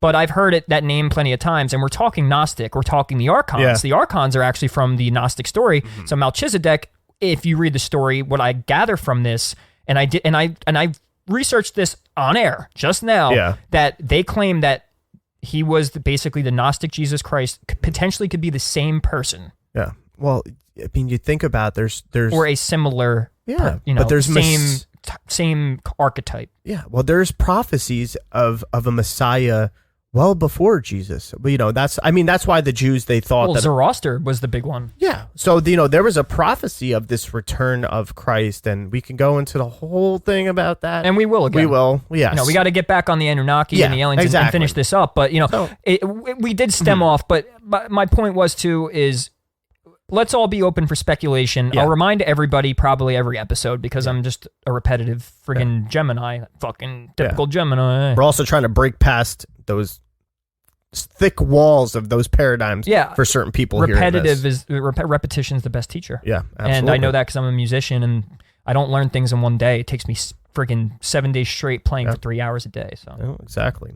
But getting back to the Anunnaki story. So we said about the whole atmosphere and everything, and them having to look for gold. That's the Stitchin interpretation of it, is like they're looking for gold to be able to granulate it and put in their atmosphere to better whatever. Yeah. So what causes this whole, they're looking for it to come out, and it's said, I don't know how the interpretation is said as far as like them knowing if they know where it is, or they know they're looking in the solar system or whatever.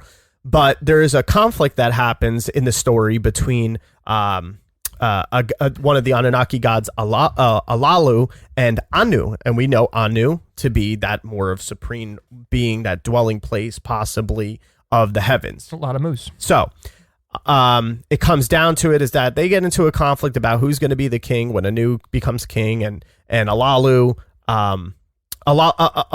says that no, he should rightfully have the throne.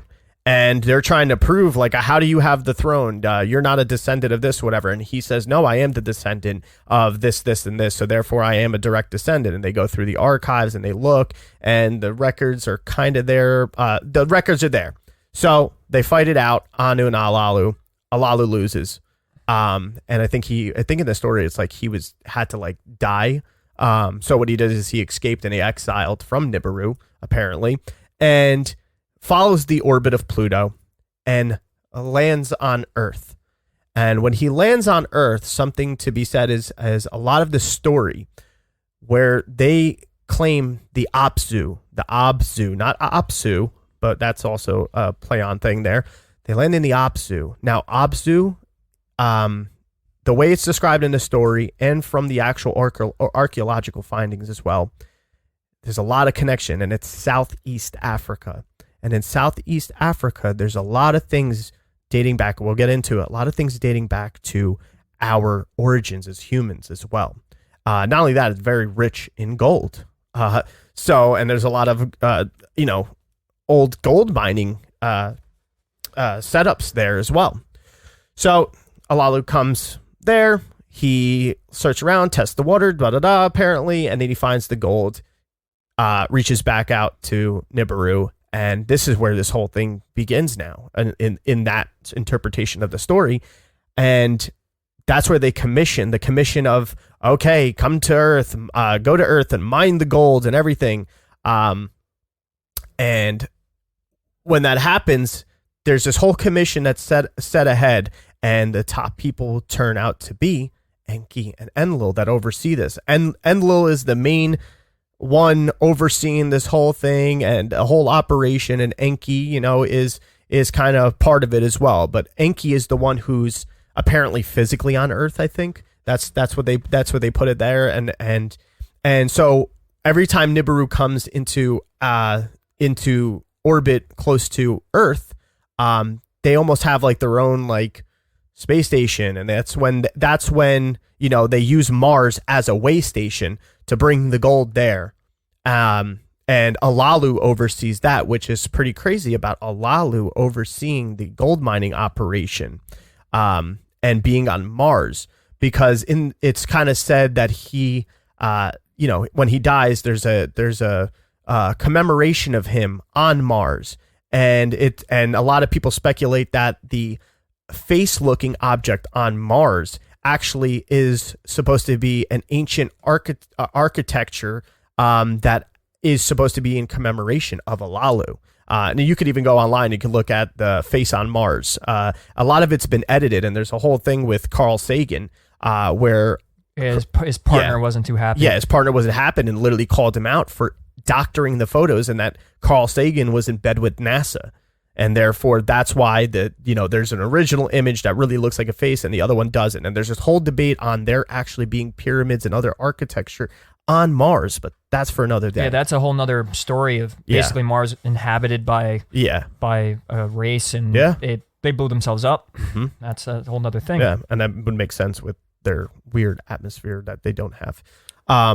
So now the Anunnaki come to Earth, and this is where it comes into that correlation with the Bible and a correlation with all these other things of these fallen ones, these watchers, the Nephilim, these angels, that they come down. And now it's at the point that there needs to be some sort of mining of this gold to happen. And how are they going to do it? Well, they fashion their own. There's a race apparently of that are part of the Anunnaki, but are not the Anunnaki themselves. And I think Ray has said it as far as them being known as the Ajiji. The Ajiji are this other almost extraterrestrial race that are inferior to the Anunnaki, and they are set in place to be the workers mining for this gold.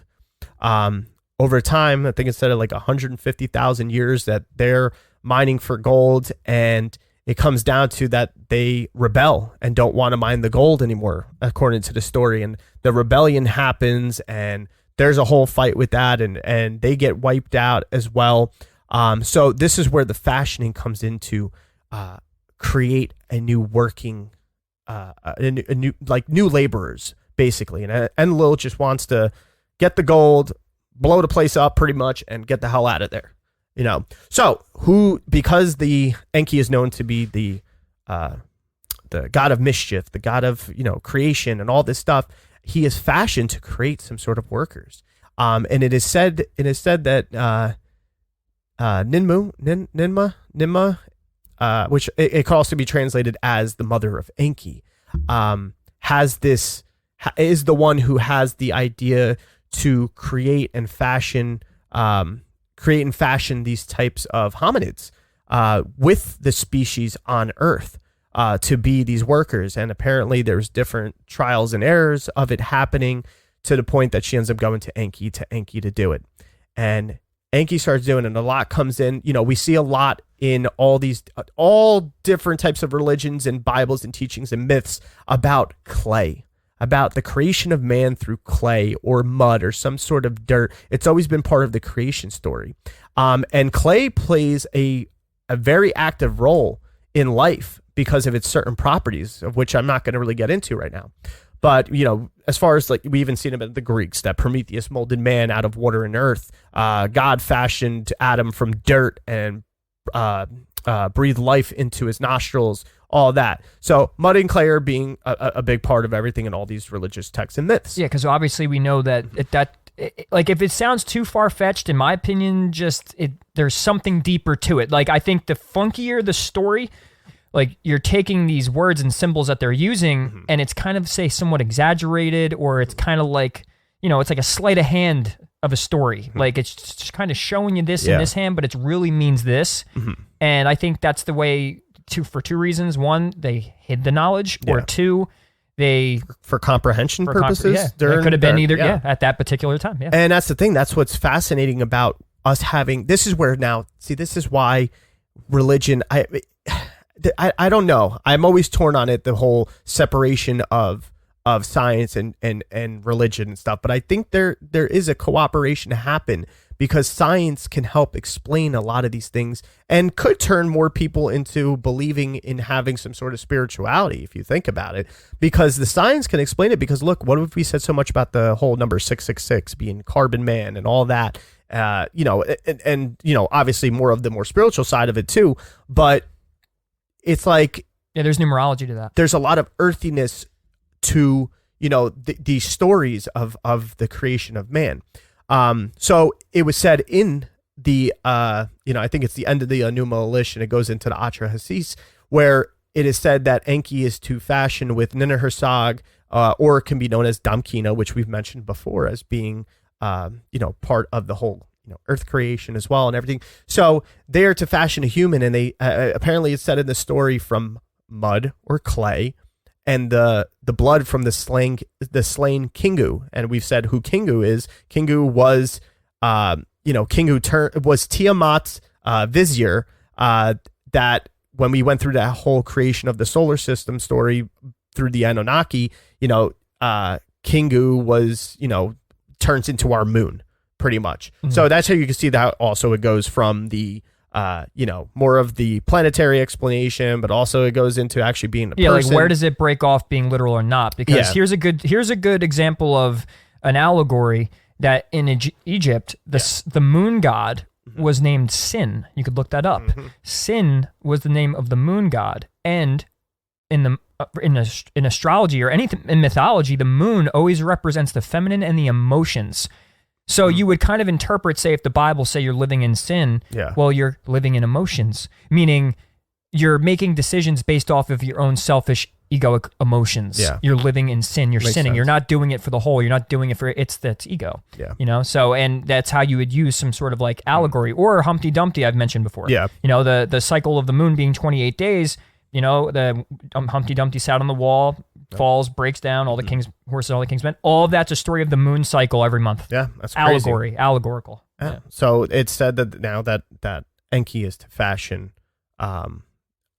a species to be able to perform this gold mining operation and using mud or clay or earth materials and the blood of the slain Kingu. So we see now this starts going into more of like on the scientific realm of more of like this genetic engineering of Enki being this master geneticist that takes on this role of trying to create and make a hybrid type, you know, human thing. So apparently it's said in the story that also, you know, there was a lot of, you know, trial and error, and they fashioned workers and everything and stuff. And we can see that as being like, you know, what was on Earth at the time. It was, you know, all the different types of animal species, you know, that were there, and they were combining the you know, the genetics of those species along with their own. And there's a lot that can show that being a possibility, which we're going to get into. But just as far as a little bit more of the story, it goes on that way. It comes to a point where they're trying, and then they, you know, there's a lot of like not working. And then finally they come up with humans, us anatomically modern humans like we are pretty much today, you know. And that's due to Enki actually not abiding to what was actually originally planned, was to make Yes. just a slave race and basically like more in like the genetics, like we wouldn't have been thinking for ourselves. We couldn't reproduce, and we'd eventually just kind of, get stale and die off. Yeah. And it was something that was behind the back of Enlil. And it was that, at first, that we didn't have that knowledge or anything. But there was things that were changed that had that happen. And it's like, okay, what kind of evidence can we see that to be true, though? Yeah, well, and so for some reason, Enki does change his mind and gives us, supposedly in the story, does give us these powers. I actually found an excerpt real quick. Okay. You don't mind if I jump in? Go ahead. It was, it's actually from Greg Braden's book, and it's in Human by Design. And he says, the story describes a time when multiple gods ruled over the earth, and for reasons that are detailed in the text, one of the gods was sacrificed and his blood was mixed with clay to create the first human. That would be Kingu. Right. An excerpt tells the story, and here's the excerpt. In clay, God and man shall be bound to a unity brought together, so that to the end of days, the flesh and the soul, which in a God have ripened, that soul in blood kinship be bound. And in other words, the story is suggesting that we're a product of an intentional act that was overseen by an advanced human-like beings, imbuing all of us with certain qualities with the gods placed into the new human. Mm-hmm. Now, the first human in the Jewish, Christian, and Islamic traditions, there's an ongoing theme of all these ancient creation stories and the descriptions of the human origin at the hands of more advanced and otherworldly beings. Like all of them have that touch of that otherworldly being or God or something higher than us. So the oral traditions of the Hebrew Midrash and early Kabbalah, for example, describe how the Creator asked his angels, and I take the quote, go and fetch me dust for the four corners of the earth, and I will create man therewith. In similar terms, the Holy Quran refers to God's creation of humankind from natural elements, and I quote, we created you of dust. Yeah. And then actually, at another point in the Quran, the birth of man is attributed to God acting through fluid. It is he, God, who has created man from water, clay, and water, right? And that's in the Quran. So there's 3 or 4 separate texts. That's in the Greek story of Prometheus, like I said before. Yeah, you did, right. So now let's go into these DNA and genetic findings that we see through, the actual science and stuff. So, archaeologists, I don't have the time frame of it, but they found the remains of a Neanderthal baby girl. And let's remember what Darwin said about, we're led on to believe that we're descendants of Neanderthals, but we're going to show how that's not necessarily true. So the remains of a Neanderthal baby girl was found a while back by researchers at Glasgow. And they extracted the mitochondrial DNA from this baby's ribs. Now, the mitochondrial DNA is something that scientists use to be able to really see, and it goes through the female part of generations, to be able to trace back the oldest findings and roots of our human origins. So they extract this DNA from the baby's rib and compared it to present-day human DNA. And what they found was that we are not direct descendants of Neanderthals. Anatomically modern human DNA has been found during the time of Neanderthals, which we are originally thought to derive from. So instead, it shows that we procreated with Neanderthals as well. So then it's like, okay, well, where do Neanderthals, come from? That's just another form of this genetic change and what we call evolution from primates and actual animals into more of this, into this, Homo erectus, Homo heidelbergensis, or however you say it, and all these other different types of the hominid species, until we get to the point of anatomically modern humans. But there's big mysteries within that when looking at this DNA. So scientists now believe that anatomically modern humans are us and we are them. They looked and functioned like us and had all the same nervous system wirings that we do today. Homo sapiens have not changed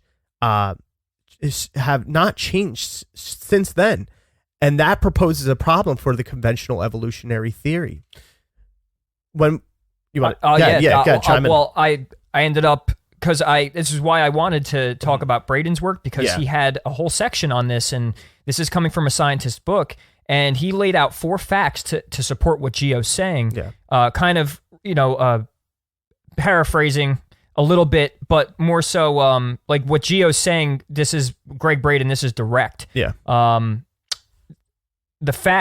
first fact is the relationship shown on the conventional human evolutionary tree are speculative connections only. While they are believed to exist and are taught as factual in public schools, a 150-year search has failed to produce the physical evidence that confirms the relationships depicted on the evolutionary family tree.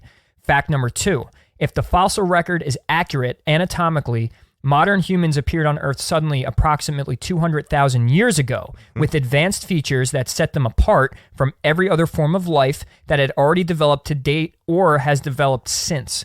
These features have remained unchanged in us and include a brain 50% larger than that of our nearest primate relative, the chimpanzee, upright posture and advanced manual dexterity, the capacity for advanced language, an extended neural network that allows for extraordinary capabilities such as deep intuition and access to heart-based wisdom on demand.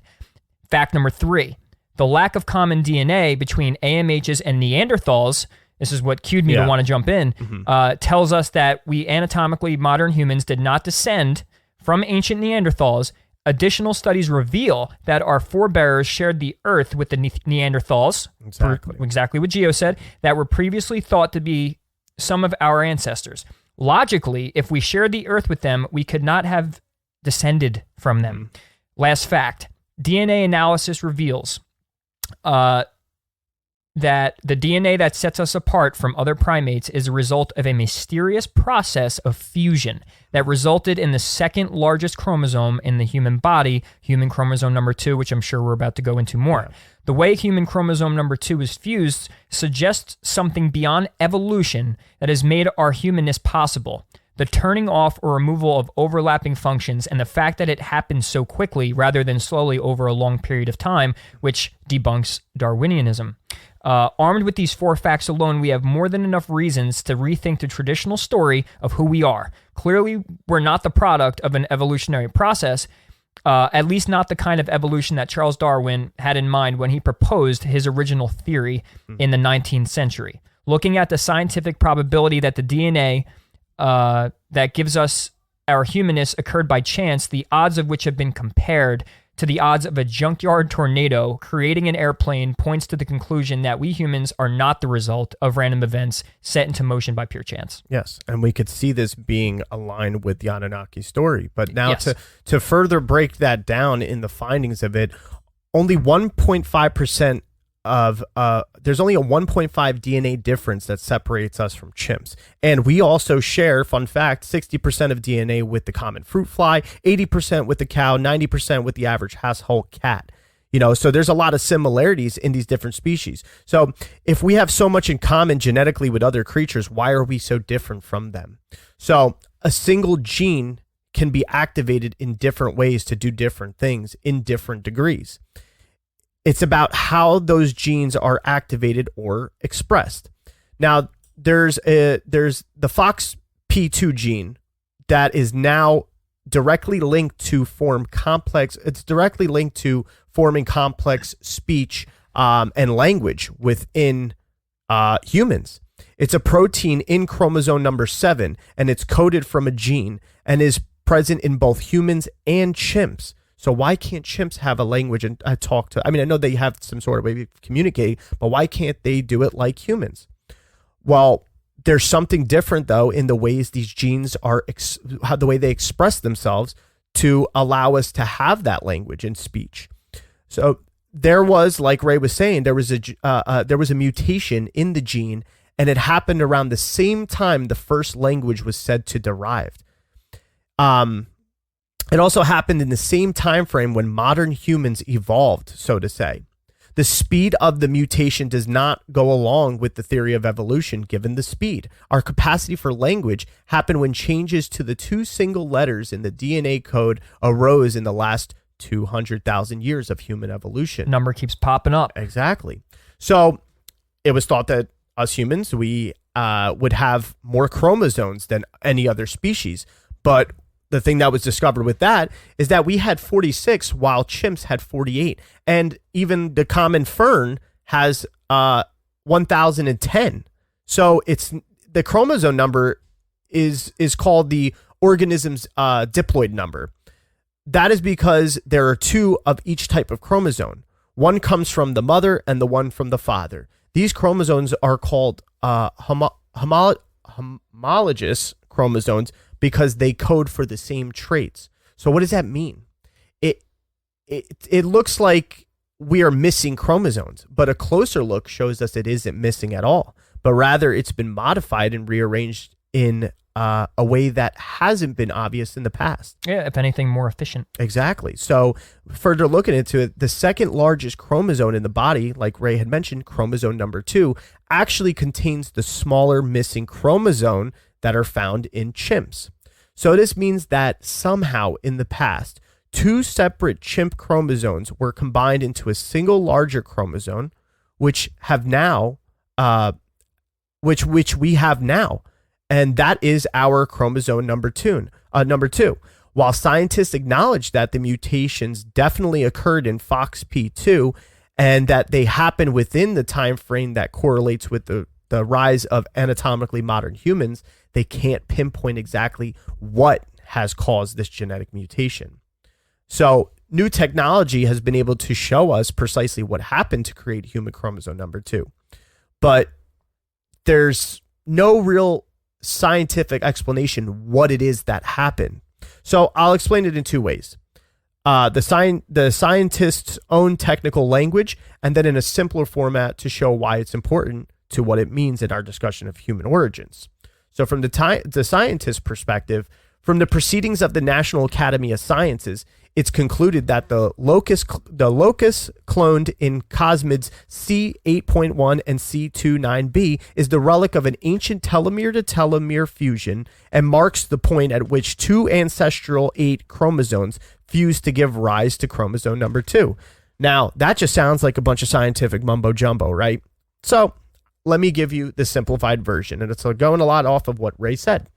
The simplified version is, it appears that a long time ago, 2 separate chromosomes from chimpanzees, and these were chromosomes 2A and 2B, were merged or fused into the single larger chromosome that is now our human chromosome number 2. It's the key that gives us our humanness. Many characteristics that makes us uniquely human come from this fusion. And what I'm about to say is not the conclusion of peer-reviewed science or scientists and everything as far as the theory. Although there are many mainstream scientists that suspect this to be true, but are reluctant to speak out because of fear of losing their reputation, credibility, or even their jobs. So here's what we're going to say about it. When looking at the evidence, it makes sense to look beyond evolution and biological luck to explain that we exist as we do. The evidence suggests that we are results of an intentional act of some kind. Point: the mutations in FOX2P and chromosome 2 are precise, and that they appear to have happened quickly. Also, optimization of the human chromosomes number 2 that occurred after the fusion happens to appear to be intentional. The fact that after 150 years of searching, there's been no physical evidence that has been discovered that links us to other forms of life on the tree of primate evolution. It suggests that we may be a species under ourselves with no evolutionary history. Secondly, we are the product of an intelligent form of life. Given the timing, precision, and accuracy of our genetic mutations and the technology required to yield such mutations implies forethought and intention of an advanced intelligence. This goes right along with the story, people. So, point: the intelligence that carried out genetic modifications, giving us our humanness, had the advanced technology to do so 200,000 years ago in a way that we are only learning today. For example, DNA fusion and gene splicing. You see where this is going? So to honestly acknowledge these possibilities opens us to a paradigm that shifts the way we feel about ourselves and the way we view our places in the universe. And with this shift, we free ourselves from the lonely dogmatic beliefs of insignificance. Instead, we can see ourselves as one of a rare and unique heritage that we're only beginning to explore. We are here with a body that provides us with an ability of compassion, empathy, sympathy, intuition, self-healing, and so much more. This is what separates us from the other species and creatures that we have such common genetic factors with. So with that fact, it suggests that we are intended to utilize and master these traits that we've arrived with from the time of our origin. So now it's about how do we fully awaken these amazing capabilities and reclaim our humanness. So with this evidence, it really does not seem so far-fetched that there can be this intelligent life form or extraterrestrial life that has come down, have basically created us through genetic modifications with other species. And plus, I mean, we all know by now, not only because Hollywood throws the alien things, the existence of aliens in our face, and they of course they dress it up as it's all bad and we're going to be attacked and all. Which look out for any false flags, because from what I see, if there's an advanced civilization, of course there's good and bad and everything. Even from this story we're getting, they already said that they're communicating with them. Right. Well, and then on top of it though, just so people know that and remind them that if there's advanced civilizations, I'm pretty sure they've lasted that long because they figured out that war really isn't the answer. Yeah. Or they wouldn't be thousands and thousands of years ahead, Obviously there could be potentially bad ones that make it and just flutter around the universe and want to create things and whatever. Regardless, almost all universal scriptures from the world's most ancient and cherished spiritual traditions, right? They agree that we humans are linked to something beyond ourselves and even our immediate surroundings. As different as all the traditions are from one another, when it comes to the story of human origins, their accounts are also surprisingly similar, as we know.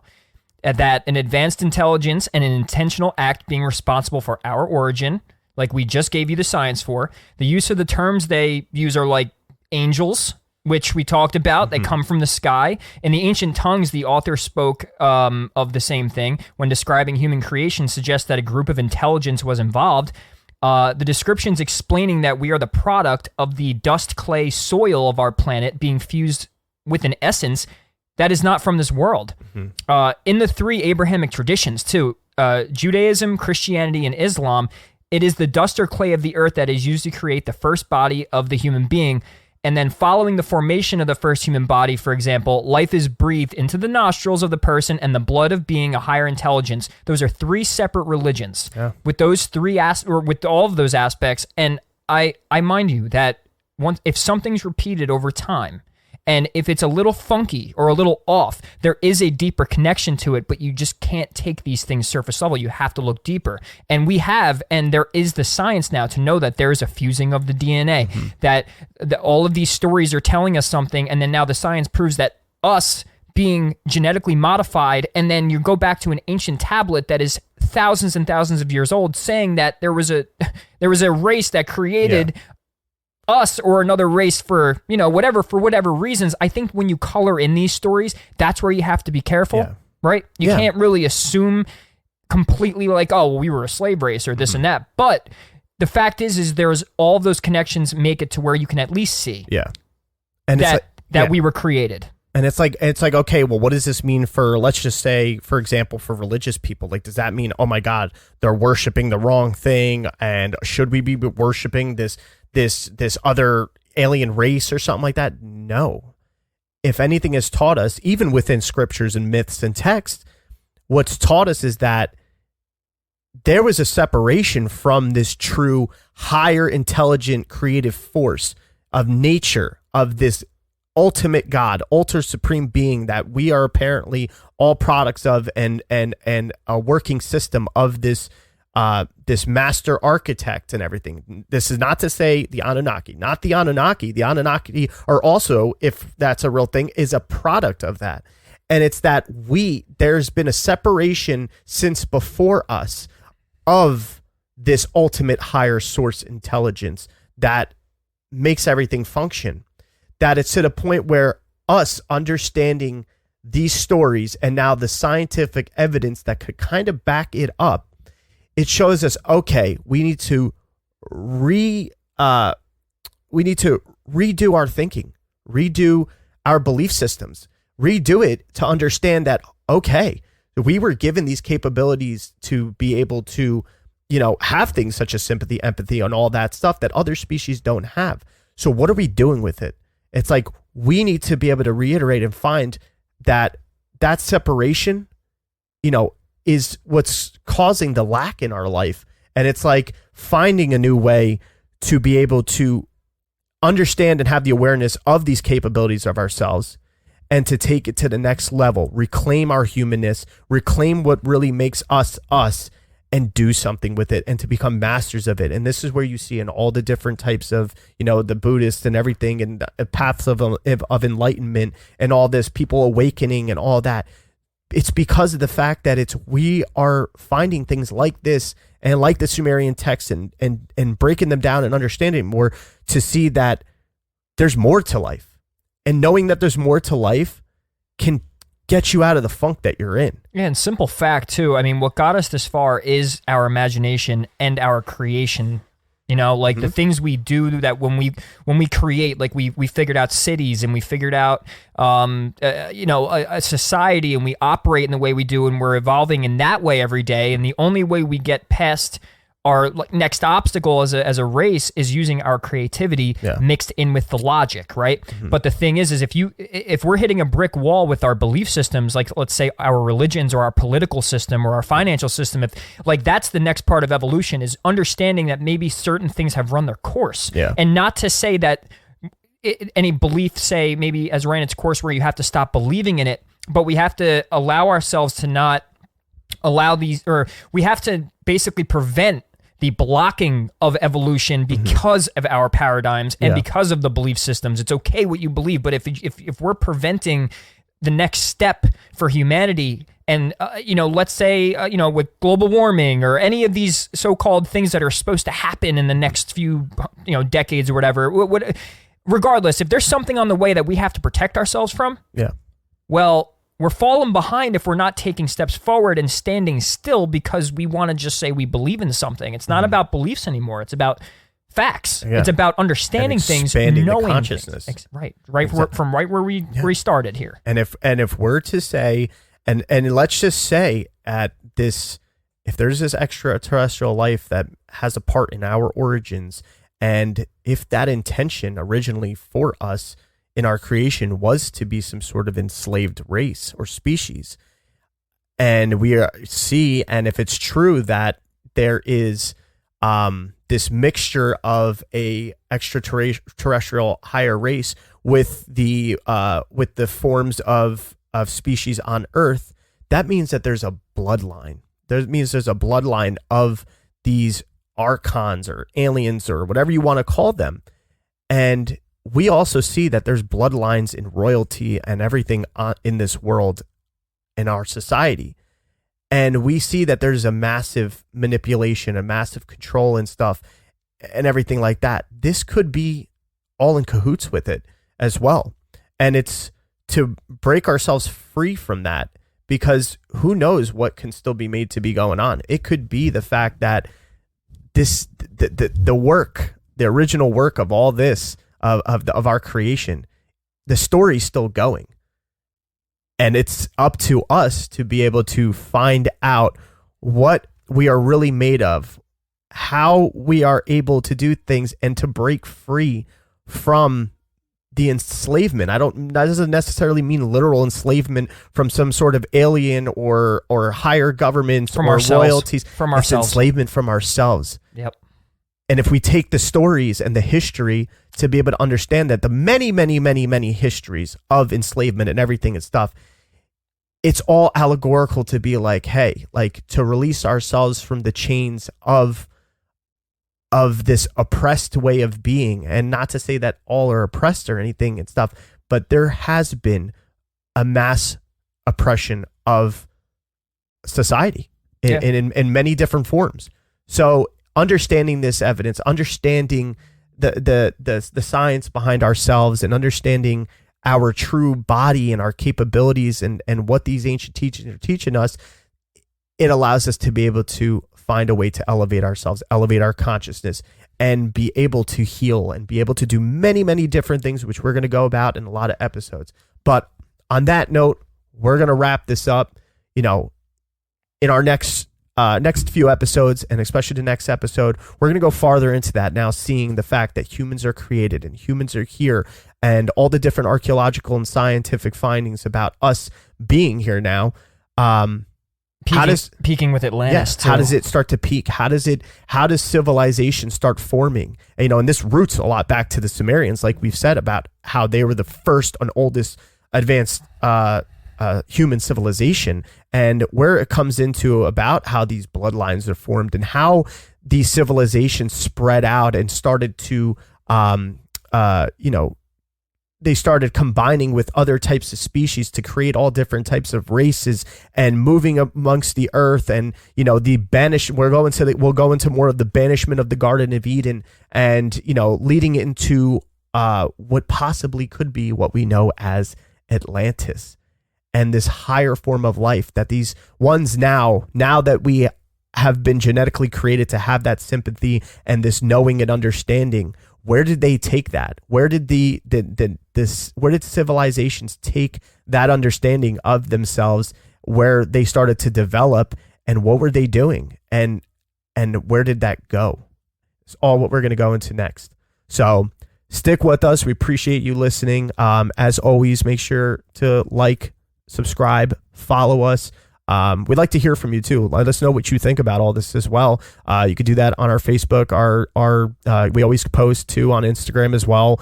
Give us a shout out. All our episodes now, along with some great special videos we're doing with some guests, are on our YouTube now. We just did one with the Gematrinator, with Derek. Shout out to Derek. With Derek, yes, great he's the man. Awesome, yes, awesome stuff. He's a great. He does his work with numerology and his work with the eclipses. Yeah, and just finding all the patterns through numbers and. Just all his work is phenomenal. He deserves more recognition. Absolutely. And in the process of saying this, there's many of other teachers out there that we're going to have on. We have Santos Bonacci, who just responded to us. Bonacci. I cannot wait for that. Yes. Actually, where we're heading now to is we have a fellow named Chintia. Yeah. And if you go to YouTube, there is a documentary called Crossing Over 2012. And it's by Brave Archer Films is the YouTube channel.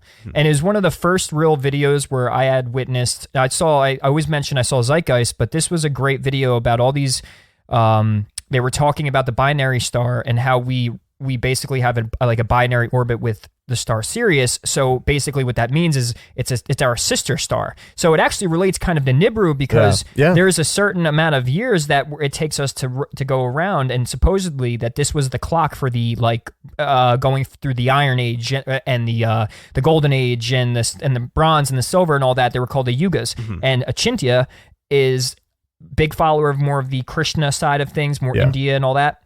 And he goes through all the yugas in that documentary. So you have Santos in that documentary, Achintya, and all, just a bunch of other guys. So I recommend that documentary and his work along with Santos. And I'll even give a shout out to Zach too, because we had talked about him so much on our video. Yeah, we did talk about Zach Hubbard. Yeah, Zachary K. Hubbard deserves it too, because when we had Derek on, Derek and Zach do the same work, and we'd like to see kind of the unity come from that. So this is the whole point of the truth community, is that no matter which niche you go into inside of it, is that to create an emergence, it doesn't necessarily have to be, you got to be best friends with everybody and stuff, but to create an emergence to better be able to spread the information, to better be able to help with this path to reclaiming our humanness, to reclaim our actual abilities. Right. And so anybody we could give a shout out to, we will. And we, if you're good at what you do, or we see that you are authentic and really doing some great work, we're going to either try and get you on here with us so we could talk to you and learn from you, or at least give you the merits you've earned and deserved. Yes. And it's really actually not just for the person we're shouting out, but it's for everyone else listening, that they can go find that work and see for themselves. Gio and I are going to attempt to, at our best, to always bring on the most genuine and authentic people that do real work and are really have the right mindset, and the ones that we would say that are bringing something to the community that is of use. And it's one of our biggest goals this year is to really launch ourselves off and get a network going, and not that we have to be the top of the. It's not about being at the top or above anybody. That. It's about just being the mending and the glue. Connectivity. Right, like we just want that network. Yes, it's not about who or what. It's about all of us. Exactly. This goes along with the whole Aquarian energy, everything to create groups and networking and universal truth to come together. So that's why we say definitely make sure to follow us on our social media pages, especially Facebook and Instagram. We have Twitter as well. Get on there. Definitely you want to subscribe to the YouTube because we're going to have all these amazing guests on, like Santos, like Achintia, which we're doing today after this. We're also going to have Gemini Brett when it comes to sacred astronomy and sacred astrology as well. He'll be on there as well. So you want to make sure you get notified on all of that and subscribe to our podcast as well on whatever platform you want to listen to. And we're also going to continue to make our work better. We're also going to continue to give you the best of quality. We want to start doing video as well, and we want to have that get on there as well. So we're in the process of that. If best way to support us as well is, of course, following everything. We also have our Patreon link there as well if you want to help support the show, and it's all going to get redirected back into the podcast, into creating this community, into being able to reach out and give you the best of the best. So the Patreon link is under wherever you're listening or in the description. So that's there as well. And we would appreciate anything that you have, no matter what. So until next time, everybody, love you all. Appreciate you all. Take care. Namaste. Peace out.